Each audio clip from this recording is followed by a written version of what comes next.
नमस्कार दोस्तों, इस वीडियो में एसएससी एमटीएस के 6 फरवरी का हम थर्ड शिफ्ट का सभी प्रश्न देखने वाले हैं। तो चलिए शुरू करते हैं। जो लोग नए हैं चैनल को सब्सक्राइब जरूर कर लीजिएगा और वीडियो को लाइक कर दीजिएगा। फर्स्ट क्वेश्चन देखें, in the foot step of Mahatma Gandhi sanitation पुस्तक के लेखक कौन है? इस पुस्तक के लेखक सुदर्शन अयंगर है। बात करें सुदर्शन अयंगर गुजरात के विद्यापीठ अहमदाबाद के पूर्व कुलपति और गांधी हेरिटेज मिशन के सदस्य। यह पुस्तक प्रकाशन विभाग, सूचना और प्रसारण मंत्रालय, भारत सरकार द्वारा प्रकाशित किया गया था। यह स्वच्छता और महात्मा गांधी के विचारों और लेखन पर आधारित है। नेक्स्ट क्वेश्चन देखिए, ग्लोबल फायर पावर इंडेक्स 2025 में किस देश को प्रथम स्थान प्राप्त हुआ है?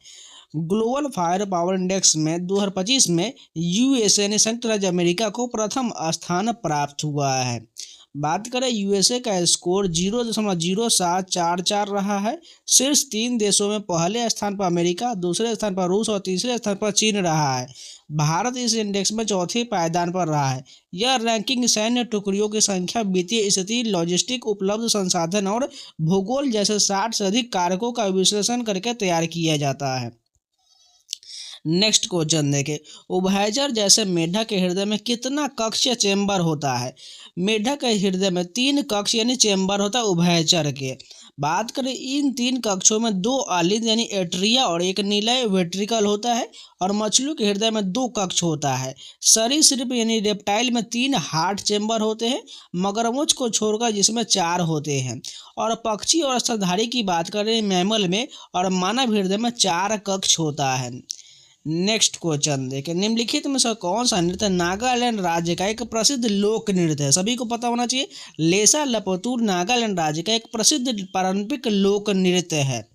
यह नृत्य मुख्य रूप से नागालैंड की नागा जनजाति, विशेषकर फोमा नागा जनजाति द्वारा सामुदायिक एकता और सांस्कृतिक उत्सव के अवसर पर किया जाता है।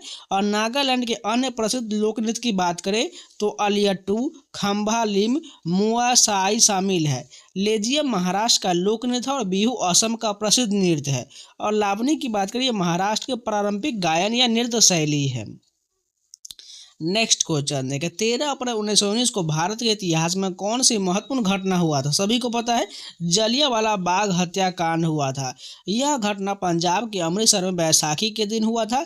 जो लोग रॉलेट एक्ट के विरोध करने और अपने नेताओं को डॉक्टर सैफुद्दीन किचलू और डॉक्टर सत्यपाल की गिरफ्तारी के खिलाफ शांतिपूर्ण विरोध प्रदर्शन एकत्र हुए थे। जो ब्रिटिश जनरल रेजिनोल्ड डायर ने बिना किसी चेतावनी के भीड़ पर गोली चलाने का आदेश दिया था, जिससे सैकड़ों निर्दोष लोग मारे गए थे। इस क्रूर घटना के विरोध में रविन्द्रनाथ टैगोर ने अपनी नाइटहुड की उपाधि वापस कर दिए थे। नेक्स्ट क्वेश्चन देखें, प्राचीन इंद्रप्रस्थ के स्थल पर दीनपनाह नामक शहर की स्थापना किसके द्वारा किया गया था? दीनपनाह नामक शहर की स्थापना मुगल बादशाह हुमायूं द्वारा 1533 से 1534 ईस्वी में किया गया था। यह स्थान दिल्ली में प्राचीन इंद्रप्रस्थ के स्थान पर यमुना नदी किनारे स्थित है। हुमायूं ने इसे अपनी नई राजधानी और शक्ति के केंद्र के रूप में बसाया था। 1540 में शेर शाह सूरी ने हुमायूं को हराकर इस नगर को पूरी तरह से नष्ट कर दिया था और वहां अपनी राजधानी शेरगढ़ बसाई थी। वर्तमान में दीनपनाह को ओल्ड फोर्ट यानी पुराना किला के नाम से जाना जाता है। नेक्स्ट क्वेश्चन देखें, प्रसिद्ध पुष्कर मेला भारत के किस राज्य में आयोजित किया जाता है, यानी किस महीने में आयोजित होता है? पुष्कर मेला राजस्थान के अजमेर जिले के प्रसिद्ध तीर्थ स्थल पुष्कर में आयोजित किया जाता है और यह प्रत्येक वर्ष कार्तिक पूर्णिमा, अक्टूबर नवंबर के अवसर पर लगता है। पुष्कर मेला दुनिया का सबसे बड़े ऊंट और पशुओं के मेलों में से एक माना जाता है। नेक्स्ट क्वेश्चन देखिए, वुशु उत्सव मुख्य रूप से भारत के किस राज्य में दिमसा जनजाति के द्वारा मनाया जाता है? वुशु की बात करें, ये जीवा उत्सव मुख्य रूप से असम और नागालैंड के दीमापुर जिले में निवास करने वाले दिमासा जनजाति और कचारी जनजाति द्वारा जनवरी महीने में मनाया जाता है। यह फसल कटाई का प्रमुख त्यौहार है, जो नई फसल के आने और अनाज भंडार भरने में बाद मनाया जाता है। विशु नामक त्यौहार मुख्य रूप से केरल और तमिलनाडु राज्य का पारंपरिक नव वर्ष का त्यौहार है, जो आमतौर पर अप्रैल के मध्य में मनाया जाता है। उस कोलाइड सिस्टम को क्या कहा जाता है जिसमें गैस का एक ठोस माध्यम में परिक्षेपित होता है, जैसे कि स्पंज में देखा जाता है। इस कोलाइडल सिस्टम को सॉलिड फोम कहा जाता है। बात करें जब गैस यानी परिक्षेपण प्रवस्था किसी ठोस यानी परिक्षेपण माध्यम से मिलाया जाता है तो उसे सॉलिड फोम कहा जाता है। स्पंज एक ठोस पदार्थ जिसके भीतर हवा के छोटे छोटे बुलबुले या छिद्र फंसे होते हैं। इसके अन्य उदाहरण में प्यूमियस स्टोन हो जाएगा जो पत्थर का होता है, फोम रबर और ब्रेड शामिल है। नेक्स्ट क्वेश्चन देखें, टेनिस के एक सामान्य गेम को जीतने के लिए एक खिलाड़ी को न्यूनतम कितने अंक या पॉइंट प्राप्त करने होते हैं। टेनिस के एक सामान्य गेम को जीतने के लिए एक खिलाड़ी को न्यूनतम 4 अंक प्राप्त करने होते हैं। बात करें टेनिस में अंकों को 0, 15, 30 और 40 के रूप में गिना जाता है। यदि कोई खिलाड़ी लगातार अंक जीतता है तो उसे एक गेम जीतने के लिए कम से कम 4 अंकों की आवश्यकता होता है। टाई ब्रेकर में जब सेट 6 पर पहुंच जाता है तो जीतने के लिए न्यूनतम 7 अंक होने चाहिए। यदि दोनों खिलाड़ी 40-40 अंक पर होते यानी जिसे ड्यूस कहा जाता है, जीतने के लिए खिलाड़ी को लगातार 2 अंकों की बढ़त जरूरी होता है। नेक्स्ट क्वेश्चन देखें, भारतीय संविधान के भागों के संबंध में निम्नलिखित में से कौन सा विकल्प सही नहीं दिया गया है। भाग 10 पंचायत से संबंधित है, भाग 17 आधिकारिक भाषा से, ये 2 गलत दिया गया। भाग 10 वाला गलत दिया गया है। पहला कथन जो भाग 10 पंचायत से नहीं, ये गलत हो जाएगा। बात करें भारतीय संविधान में पंचायतों का उल्लेख भाग 9 में किया गया जो अनुच्छेद 243 है 243 में किया गया और इसे 73वें संविधान संशोधन अधिनियम 1992 के द्वारा जोड़ा गया था। भाग 10 वास्तव में अनुसूचित और जनजाति क्षेत्र से संबंधित है। दूसरा कथन की बात करें भाग 17 आधिकारिक भाषा से संबंधित है। संविधान का भाग 17 आधिकारिक भाषा अनुच्छेद 343 से 351 से संबंधित है, जिसमें संघ की भाषा, क्षेत्रीय भाषा और सर्वोच्च न्यायालय, उच्च न्यायालय की भाषाओं का प्रावधान शामिल है। नेक्स्ट क्वेश्चन है कि किसी वस्तु की काइनेटिक एनर्जी यानी गतिज ऊर्जा में वृद्धि होगा यदि उसकी किसमें वृद्धि होगा। किसी वस्तु की गति ऊर्जा में वृद्धि होगा यदि उसके वेग यानी चाल या द्रव्यमान में वृद्धि होगा। बात करें गतिज ऊर्जा का सूत्र के बराबर हाफ mv² होता है। वेग बढ़ने पर गतिज ऊर्जा में काफ़ी वृद्धि होता है क्योंकि यह वेग की ऊर्जा v² के समानुपाती होता है। द्रव्यमान बढ़ने पर भी गतिज ऊर्जा बढ़ता है। यदि वेग दुगुना कर दिया जाए तो गतिज ऊर्जा 4 गुना बढ़ जाता है। वहीं स्थितिज ऊर्जा यानी पोटेंशियल एनर्जी ऊंचाई बढ़ने से बढ़ता है। नेक्स्ट क्वेश्चन है, कोरियोलिस बल के कारण पवने और गतिमान वस्तुएं उत्तरी गोलार्ध में दाईं ओर, दक्षिणी गोलार्ध में बाईं ओर विचलित हो जाता है। यह नियम किसके द्वारा दिया गया था। यह नियम विलियम फेरल द्वारा दिया गया था, जिसे फेरल का नियम भी कहा जाता है। फेरल का नियम पृथ्वी के घूर्णन के कारण लगने वाले कोरियोलिस प्रभाव की व्याख्या करता है। राष्ट्रीय परिवार स्वास्थ्य सर्वेक्षण 19 से 21 के अनुसार भारत में कुल जनसंख्या का लिंगानुपात प्रति 1000 पुरुषों पर महिलाओं कितना दर्ज किया गया था। राष्ट्रीय परिवार स्वास्थ्य सर्वेक्षण 5 19 से 21 के अनुसार भारत में पहली बार लिंगानुपात 1000 पुरुषों पर 1020 महिलाएं दर्ज किया गया था। NFHS 4 पिछले सर्वेक्षण में यह आंकड़ा 991 रहा था, जिसमें 29 अंकों का सुधार देखा गया। ग्रामीण क्षेत्रों में लिंगानुपात 1037 और शहरी क्षेत्र में 985 रहा था। जन्म के समय लिंगानुपात पिछले 5 वर्ष में पैदा हुए बच्चों को 929 रहा, जो अभी भी प्राकृतिक मानक 952 से कम है। नेक्स्ट क्वेश्चन देखिए, निम्नलिखित में से कौन सा एक तत्ववाद यानी तार वाला यंत्र का उदाहरण है। वीणा या सितार एक तत्व वाला यानी तार वाला यंत्र का उदाहरण है। तत्ववाद ऐसे वाद्य यंत्र होते हैं जिसमें ध्वनि तार यानी स्ट्रिंग के कंपन से उत्पन्न होता है। यानी कि अन्य उदाहरण में सारंगी, एक तारा, सरोद, कामयाचा, रबाऊ, भपंग और तानपुरा शामिल है। वीणा को सबसे प्राचीन और प्रमुख तत्ववाद माना जाता है। बांसुरी यानी फ्लूट एक सुशील वाद्य यंत्र जिसमें हवा फूंककर ध्वनि उत्पन्न किया जाता है। तबला और ढोलक अवनद वाद्य है जो चमड़े से मढ़े हुए जिन्हें पीट कर बजाया जाता है। मंजीरा और झांझ धनवाद है जो धातु से बने जिन्हें आपस में टकराकर बजाया जाता है। नेक्स्ट क्वेश्चन देखें, एड्रिनलाइन हार्मोन जिसे लड़ो या उरो हार्मोन या फाइट और फ्लाइट हार्मोन कहा जाता है किस ग्रंथि के द्वारा स्रावित होता है। एड्रिनल हार्मोन एड्रिनल ग्लैंड यानी अधिविक्र ग्रंथि के द्वारा स्रावित होता है। एड्रिनल ग्रंथि प्रत्येक गुर्दे यानी किडनी के ऊपरी हिस्से पर स्थित होता है। यह हार्मोन शरीर की आपातकालीन स्थिति जैसे डर, गुस्सा, तनाव के लिए तैयार करता है। यह हृदय गति और रक्तचाप को बढ़ाता है और मांसपेशियों को ऊर्जा प्रदान करने के लिए ग्लूकोज के स्तर को भी बढ़ाता है।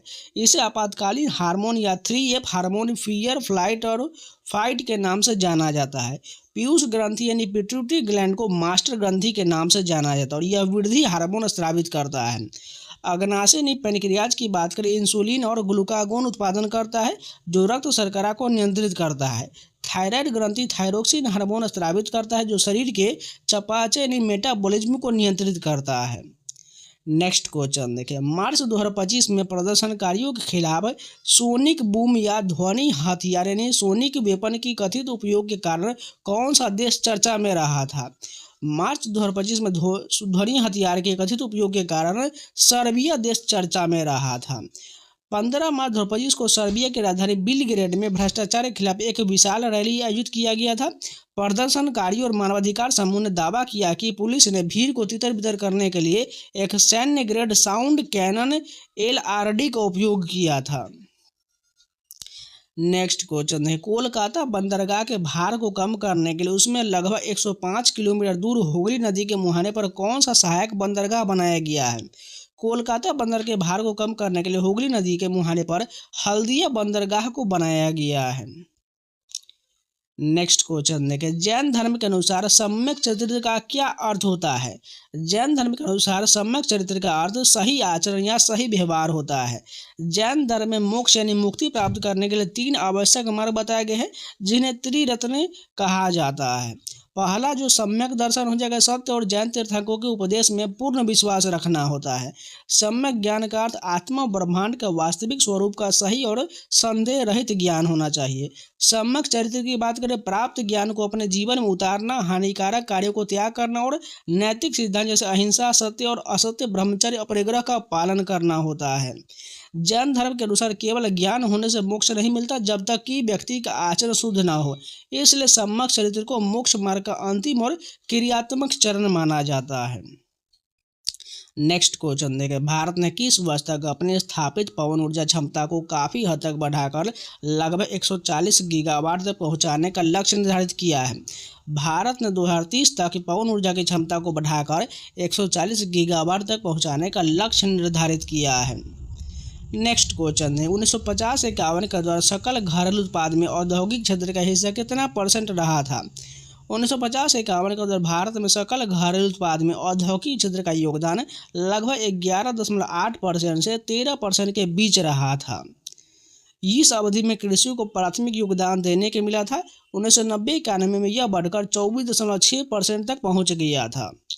नेक्स्ट क्वेश्चन देखिए, प्रोबा 3 मिशन में शामिल 2 उपग्रह के नाम क्या है? प्रोबा 3 मिशन में शामिल 2 उपग्रह के नाम क्रोनोग्राफ स्पेसक्राफ्ट और ऑकल्टर स्पेसक्राफ्ट है। इन्हें यूरोपीय अंतरिक्ष एजेंसी द्वारा सूर्य के कोरोना यानी बाहरी वातावरण का अध्ययन करने के लिए विकसित किया गया है। इसरो ने PSLV C-59 रॉकेट के माध्यम से लॉन्च किया है। नेक्स्ट क्वेश्चन है, विजया बैंक और देना बैंक का बैंक ऑफ बड़ौदा विलय किस वर्ष हुआ था? विजया बैंक और देना बैंक का बड़ौदा में जो है विलय 2019 में हुआ था। इस विलय के बाद बैंक ऑफ बड़ौदा SBI और PNB के बाद भारत का तीसरा सबसे बड़ा बैंक बन गया था। नेक्स्ट क्वेश्चन देखिए, 1600 ईस्वी में ईस्ट इंडिया कंपनी को रॉयल चार्टर किसने प्रदान किया था? 1600 ईस्वी में ईस्ट इंडिया कंपनी को रॉयल चार्टर इंग्लैंड की महारानी एलिजाबेथ प्रथम ने 31 दिसंबर 1600 को प्रदान किया था। इस चार्टर ने कंपनी को पूर्व के साथ व्यापार करने का अधिकार दिया था, जिससे भारत में ब्रिटिश औपनिवेशिक शासन की नींव पड़ा था। अब चलिए हम इंग्लिश के प्रश्न देखते हैं। इंग्लिश में पूछा गया था, प्रीपोजिशन से रिलेटेड पूछा गया था। A new sport car is fill in the blank का क्वेश्चन था जो सेल इन शास्त्री नगर, यानी a new sport car sale in Shastri Nagar, यहाँ पर कौन सा जो है यहाँ पर फिल होगा? तो यहाँ पर राइट आंसर की बात करें तो फॉर हो जाएगा, यानी a new sports car is for sale in Shastri Nagar correct हो, यानी सेंटेंस जो हो जाएगा new sport car is ready for sale in Shastri Nagar correct हो जाएगा। यहाँ पर रेडी छूट गया था, यानी रेडी ये सेंटेंस पूरा हो जाएगा, यानी फॉर यहाँ पर करेक्ट हो जाएगा। नेक्स्ट क्वेश्चन जो है करेक्टली स्पेल्ड वर्ड पूछा गया, यानी लैकोनिक का सही स्पेलिंग क्या हो जाएगा, तो लैकोनिक का LACONIC करेक्ट हो जाएगा, ये पर देख सकते हैं। नेक्स्ट क्वेश्चन की बात करें तो इनकरेक्टली स्पेल्ड वर्ड पूछा गया था, यानी इसमें कौन सा गलत दिया गया था, यानी क्रिटिकल का गलत दिया गया था, आपको सही बताना था इसमें कौन सा क्रिटिकल का सही हो जाएगा। ये क्रिटिकल जो हो जाएगा CRITICL सही हो जाएगा, बाकी जो ऑप्शन में दिया गया था क्वेश्चन में वो गलत दिया गया था, इस कारण जो है क्रिटिकल यहाँ पर गलत दिया गया था। नेक्स्ट क्वेश्चन देखें, वन वर्ड सब्स्टिट्यूशन का प्रश्न पूछा गया है। A person who opposes war और the uses of military forces, उसे क्या कहा जाता है, उसे जो है पैसिफिस्ट कहा जाता है, यानी ऐसा व्यक्ति जो युद्ध को टालता है या युद्ध बिल्कुल नहीं चाहता है उसे पैसिफिस्ट यानी शांतिवादी कहा जाता है, पैसिफिस्ट करेक्ट हो जाएगा। नेक्स्ट क्वेश्चन देखें, एंटोनिम पूछा गया था, गो ऑन का एंटोनिम क्या हो जाएगा, स्टॉप हो जाएगा, गो ऑन का एंटोनिम स्टॉप हो जाएगा। नेक्स्ट क्वेश्चन देखिए, करेक्टली स्पेल्ड वर्ड पूछा गया था, एम्बैरेसमेंट का सही स्पेलिंग क्या हो जाएगा, तो यहाँ पर देख सकते हैं EMBARRASSMENT, एम्बैरेसमेंट का ये बिल्कुल करेक्ट हो जाएगा।